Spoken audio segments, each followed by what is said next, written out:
Chapter 2 Meeting of Shiva and Parvati. Om Shri Ganeshaya Namaha. Diti said to Kashyapa, O Swami, earlier I lost both my sons. You blessed me with a boon and my son assumed various forms. He became friends with Mahindra. The Daityas remain sorrowful. O Natha, what can I do for them? All my plans have been rendered futile. Despite your capabilities, I am destined to suffer. What should I do now? Our family is blessed when it blossoms with progeny. I have been deprived of this blessing despite having a capable husband.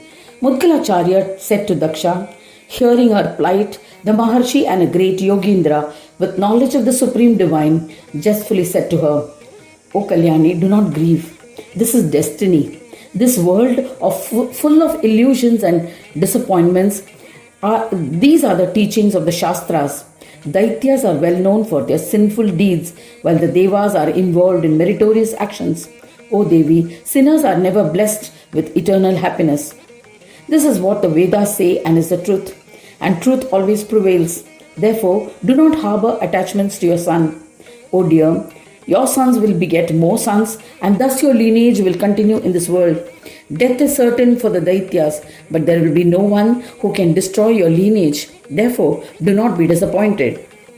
Hearing the words of Kashyapa, an anguished and enraged Diti said to the illustrious Kashyapa, O Lord, you are the creator of the universe. You are undoubtedly capable of doing or not doing anything.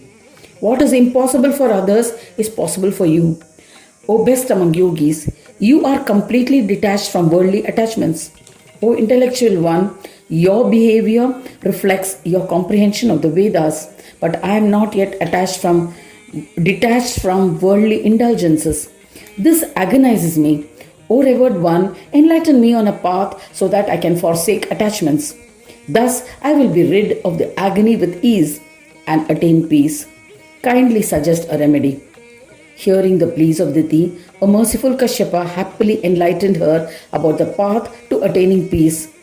Kashyapa said, I shall narrate an ancient legend, listening to which you will attain peace and will sing bhajans of Gajanana. Himachala had performed austerities. He worshipped Mahamaya and asked for a boon. Mahamaya incarnated as your sister Parvati. Shiva, seated in the Himalayas, was engaged in austere penance of Ganesh. Parvati desired Shiva as a husband. She was eager to serve and please him, so she too went to Himalayas. Mahadeva was furious. When he heard of her presence, he thought in her earlier life as Sati, she had disobeyed my orders and attended the yajna conducted by Daksha, her father. A woman who does not obey her husband does not deserve to be a wife. This is what the Vedas and Shastras mention. Hence, I shall remain without a wife and continuously contemplate on Ganesh.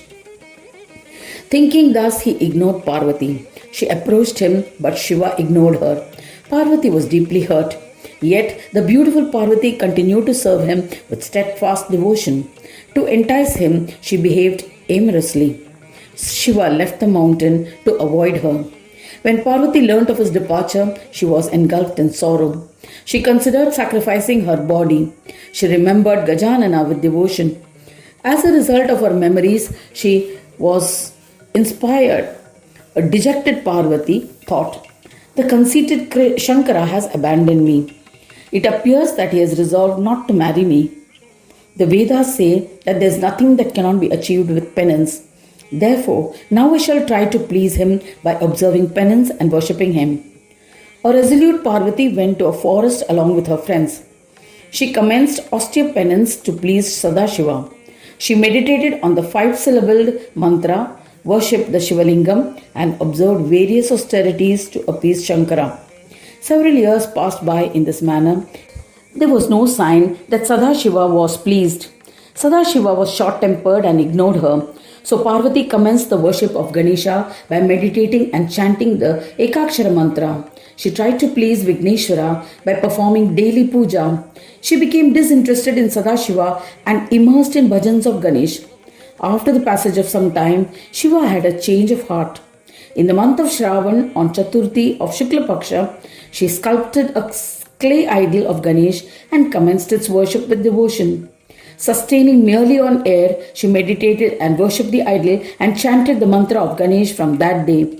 She regularly chanted the mantras with a firm resolve. Shankara was moved and was attracted to Parvati. Shankara realized that Parvati was observing penance for him, so he resolved to go to the place where she was engaged in penance. Err, but make amends by practicing forgiveness. I shall attempt to do the same. Thinking thus, Shankara approached Parvati. She had become emaciated due to the penance. Seeing her, he was infatuated.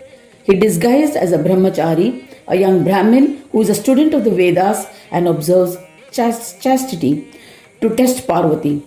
He started criticizing Shankara. Parvati severely reprimanded him. She walked away from him into the forest. This pleased Shankara and he showed her his true form. She bowed to him and extolled him. Mahadeva was extremely pleased and was willing to grant her a boon. Enticed by her, the Lord of Devas said, "O fortunate one, you have won me over by your penance. Ask for a boon. I am subservient to you. I shall fulfill your desires. I shall forever remain under your command. O Kalyani, be my wife. I am your husband in all your births." Parvati said, "O Bhagavan, if you are pleased and are willing to grant a boon, then approach my father and solicit for my hand in marriage. Also, grant that I may be a devoted wife without any hurdles. Grant this boon, O Mahadeva, I shall happily serve you forever." Shiva replied, "All your wishes will be fulfilled undoubtedly. I shall certainly go to your father and ask for your hand in marriage. I shall marry you observing all rituals. Your penance was unmatched and your valor incomparable. Hence, even the dirt on your body will be revered by all." Kashyapa said to Diti, "It was the Tritiya Tithi of Bhadrapad month in Shukla Paksh.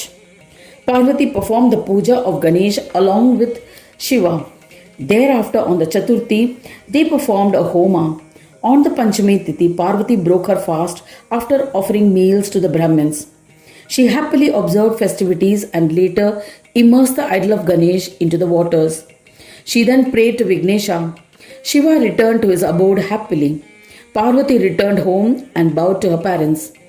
Thus ends the second chapter titled Meeting of Shiva and Parvati in the seventh Khand of the Purana Upanishad Shiva and Mudgal Puran, describing the legends of Vignaraja, dedicated to Sri Gajanana. End of chapter 2.